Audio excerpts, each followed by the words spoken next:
നമുക്കിന്നൊരു കല്യാണം കൂടാൻ പോയാലോ? കല്യാണം എന്ന് പറയുമ്പോൾ എൻ്റെ ഉറ്റ ചെങ്ങാതിയുടെ കല്യാണമാണ് കേട്ടോ.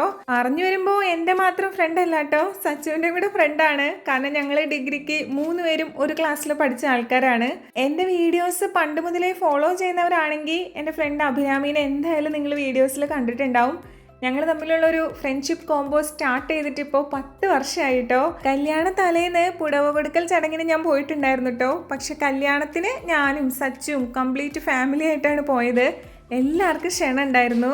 അഭിരാമീനെ ഇങ്ങനെ കല്യാണ പെണ്ണായിട്ട് ഒരുങ്ങി നിൽക്കണ കാണുമ്പോൾ ശരിക്കും എനിക്ക് ഭയങ്കര ഒരു ഇമോഷണൽ ഫീലിംഗ് ആയിരുന്നു. കാരണം നമുക്ക് ഏറ്റവും വേണ്ടപ്പെട്ട ആൾക്കാരുടെ നല്ല നല്ല ലൈഫ് മൊമെൻറ്റ്സിൽ നമുക്ക് അവരുടെ കൂടെ ഉണ്ടായിരിക്കാൻ പറ്റുക എന്ന് പറയുന്നത് തന്നെ ഒരു വലിയ ഭാഗ്യമാണല്ലോ.